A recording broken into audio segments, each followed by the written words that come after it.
శ్రీమద్రమారమణ గోవిందో. ఇది నువ్వు కూడా ఒక్కసారేనమ్మా.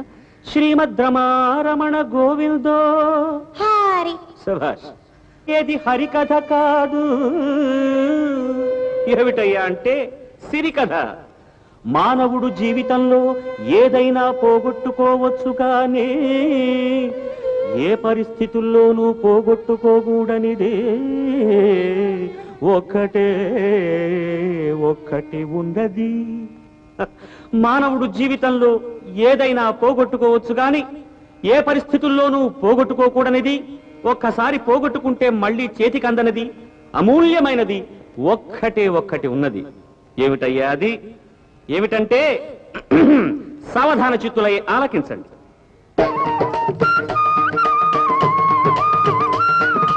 అమరావతి పట్టణమేలుచుండే అమరేశుడను రేడు. అమరావతి పట్టణమేలుచుండే అమరేశుడను రేడు. అతను ఎలాంటి వాడయ్యా? భూపాలుడు, అనుపమ సద్గుణశీలుడు. భూపాలుడు ఆశ్రిత సజ్జనలోలుడు, అపర కుబేరుడు, అభినవ కర్ణుడు. భూపాలుడు అతని యశము దశ దిశలు పాకగా దేవతల దిగని దిగ్గురు మనగా.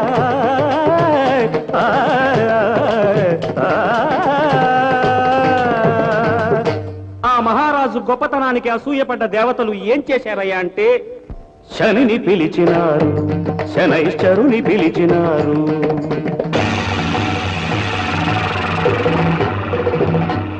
శనిని పిలిచినారు, శనైశ్చరుని పిలిచినారు. ఆ మనుజేషుని మహిమను కనుగొని రమ్మని వేవే పొమ్మని ధరణి కంపినారు, శనిని ధరణి కంపినారు.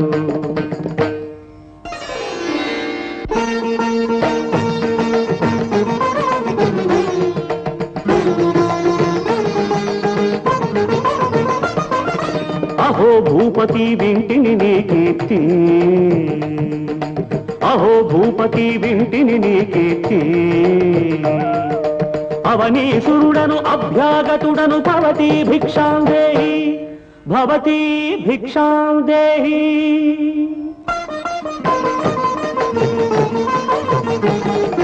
బ్రాహ్మణోత్తమా అభివందనము, నీ సత్కారమునా నిత్య ధర్మము. బ్రాహ్మణోత్తమా అభివందనము.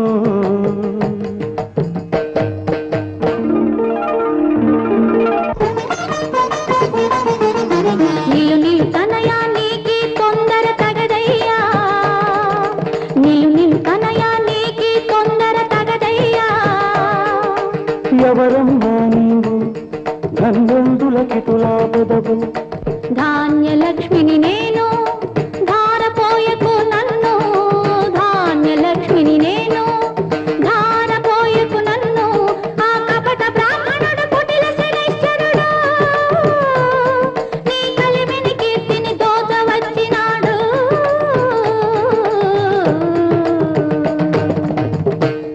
శని అయినను హరి అయినను ముని అయినను దేహి అనుచు ముంగిట నిలువ, వెనుకాడి ఆడి తప్పుట ఇనకులమున లేదు లేదు. ఎరుగవే తల్లి, ఎరుగవే తల్లి.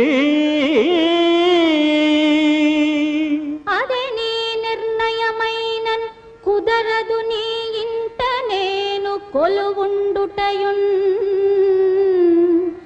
ఇది నీ విధి అనుకొందున్ పృథివీశా. పోవుచుంటి ప్రీతుండగుమా.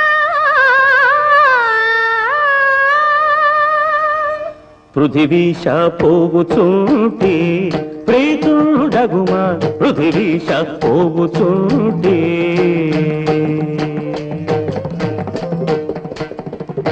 అని ధాన్యలక్ష్మి ఇలువీడి వెళ్ళిపోయినదట. అంతట శని, ఓ మహారాజా ఆశ్రిత భోజా, ఓ మహారాజా ఆశ్రిత భోజా, ధాన్యమునొసగిన చాలా ధనమునీయవలరా పొరపాటాయను భూసురా సరగున తెచ్చెద ధనము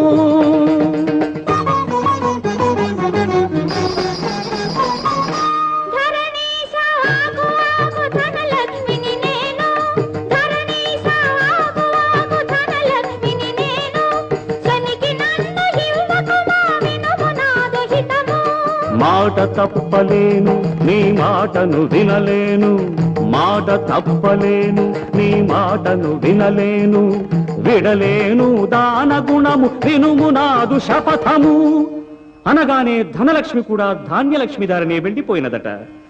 శని అడిగింది అడగకుండా ఇంకా అడుగుతున్నాడట. మహారాజు అడిగింది అడిగినట్టే ఇచ్చాడట. ఆ విధంగా అష్టలక్ష్ముల్లో 7 లక్ష్ములు వెళ్ళిపోయారట.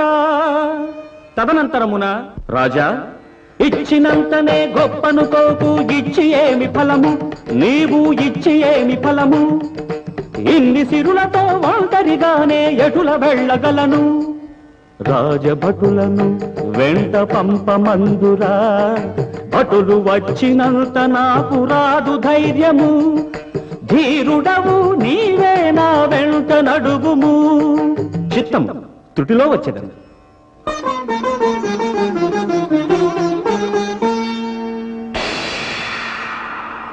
ఓయి రాజా అన్ని లక్ష్ములను నిర్లక్ష్య పరిస్థితివి నీవు అన్ని లక్ష్ములను నిర్లక్ష్య పరిస్థితివి నీవు నేను మాత్రము నీకు అండగా ఎలా ఉండగలయో ఎవరు తల్లి నీవు ధైర్యలక్ష్మిని నేను నమో ధైర్యలక్ష్మి నమో ధీరలక్ష్మి నమో వీరలక్ష్మి నమో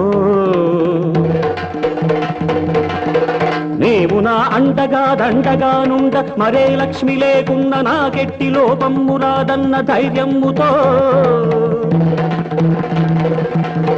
సప్తలక్ష్మీ వియోగము సైతము నిర్లక్ష్యము చేసి రాజ్యము గీజ్యము పోయినంగాని నిన్ను నేను పోనిద్దునా పేదరికమైన భరింపగలగాని పిరికినై జీవింతునా కాన నా ఇంట నిలకడై నీవుండగా గీటు గీచి తినిది నీవు దాటరాదు సూర్య చంద్రులపై ఆన సుక్కలాన నీ పదమ్ముల ఆన నా నిత్య సత్యవ్రతముపై ఆన సకల దేవతలయానా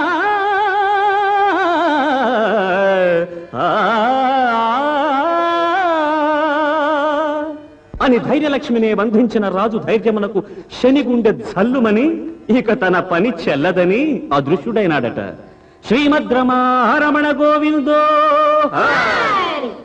అటుపైన నగరు విడిచి వెళ్లిన 7 లక్ష్ములు ధైర్యలక్ష్మి లేనందున దిక్కుతోచక భయభ్రాంతులై నగరుకే వెనుదిరిగి వచ్చినారట. ఒక్క ధైర్యలక్ష్మినే కాపాడుకున్న ఆ మహారాజుకు మిగిలిన అన్ని లక్ష్ములు తమంతట తామే సమకూరిన ఈ శుభ సమయంలో శ్రీమద్రమారమణ గోవిందో. మహాభక్తులారా, ఈ సిరికథ మనకు బోధించే మహత్తర సత్యం ఏమిటయ్యా అంటే భయమే నీ శత్రువు ఓ మనిషి భయమే నీ మృత్యు భయమే నీ శత్రువు ఓ మనిషి భయమే నీ మృత్యువు